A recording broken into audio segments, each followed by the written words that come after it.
दीपक, ठीक होके जल्दी वापस आना। मैं तुम्हारा इंतजार करूंगी।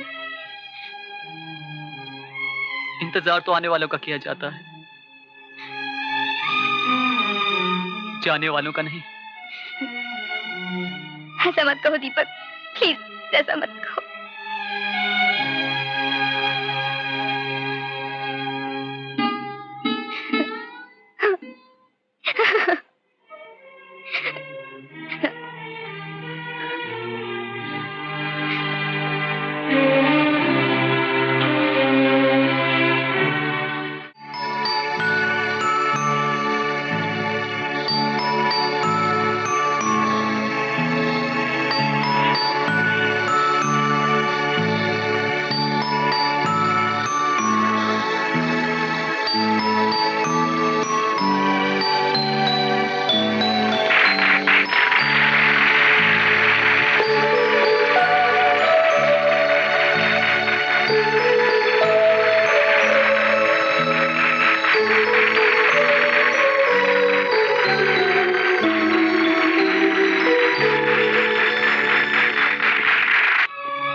मैंने सारी रिपोर्ट्स पढ़ ली है। कुछ नए टेस्ट मैं लिखकर दे रहा हूँ, आप वो करवा लीजिए। या लगता है ना तेरी शक्ल पूरी इस बंदर जैसी। लगता है मेरा दोस्त आ गया। तू खेल इन सबके साथ, मैं उनसे बात करता हूँ।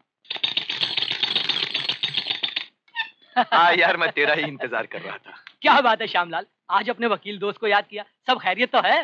किसी दोस्त को सुख में याद करना अजीब लगता है ना? बिल्कुल। दोस्त और भगवान को लोग सिर्फ दुख और मुसीबत में याद करते हैं और सुख के दिनों में उसे बैंक के लॉकर में रखकर भूल जाते हैं। मैं वसीयत करना चाहता हूँ। श्यामलाल, कोई बुरा सपना तो नहीं देखा?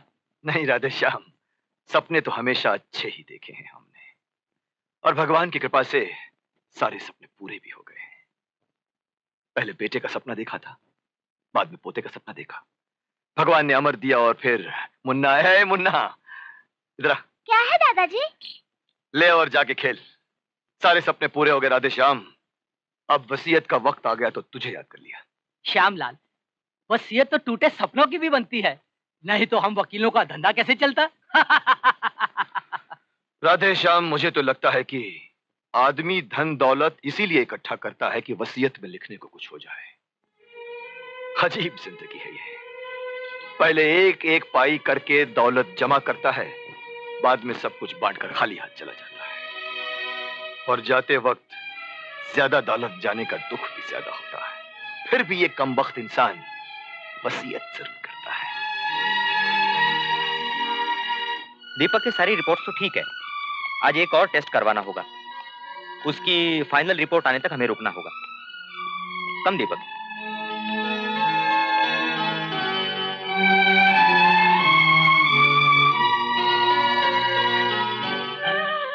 दादाजी, वसीयत क्या होती है? अरे मुन्ना बेटे, आदमी भगवान जी के घर जाने से पहले अपनी सारी चीजें उस आदमी को दे जाता है जिससे वो सबसे ज्यादा प्यार करता है। इसी को वसीयत करना कहते हैं। दादाजी, बच्चे भी वसीयत करते हैं?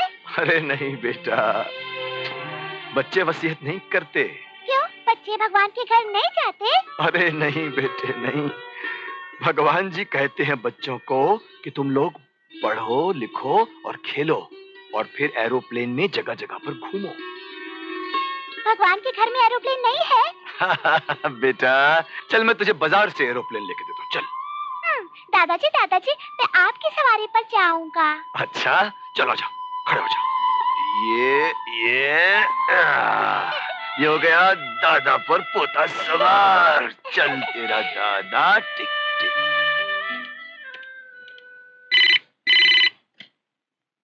Hello, Roshni here. Hello Roshni, कैसी हो? ओहो डॉक्टर शर्मा, आप कैसे हैं? अच्छा हूँ।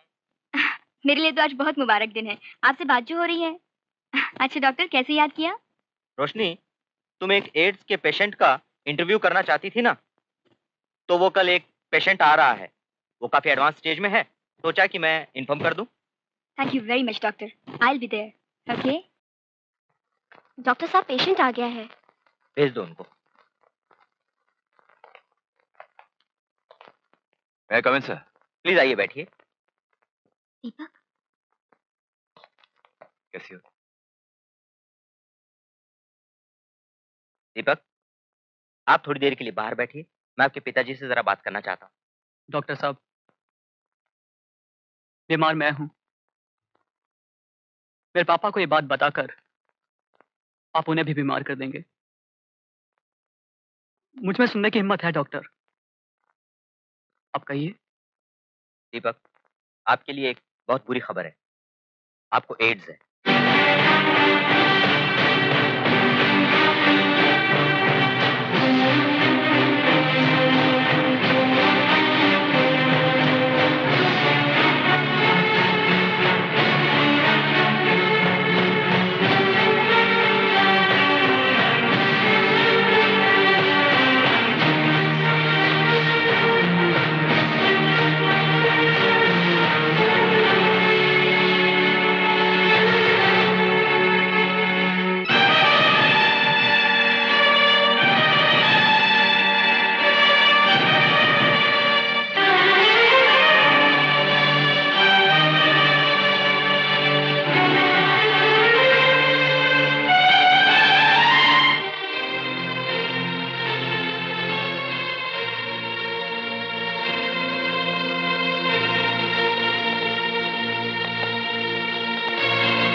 पापा, ये है आपका 100 का नोट।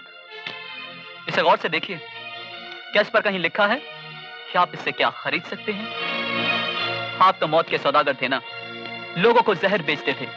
आज आपकी इसी पाप की कमाई हुई दौलत से आपके बेटे ने अपने लिए मौत खरीदी है। तुम जानती हो मां कि मुझे क्या बीमारी है? एड्स है मुझे, एड्स। पापा, अगर आपके इस पैसे में इतनी ताकत है तो मुझे जिंदगी खरीद कर दो। मैं मरना नहीं चाहता हूं पापा, मैं मरना नहीं चाहता हूं। कफन बेचने वाले के लिए जानना जरूरी नहीं कि मौत किसकी हुई और क्यों हुई, चाहे फिर वो मौत उसके अपने बेटे की क्यों ना हो।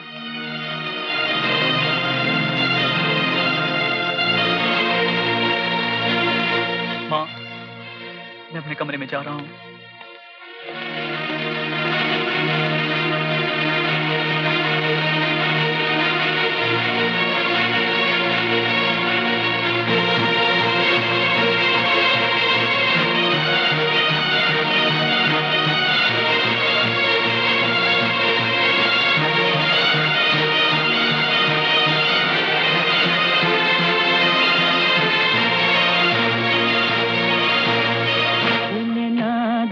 दीपक, आ जाओ रोशनी।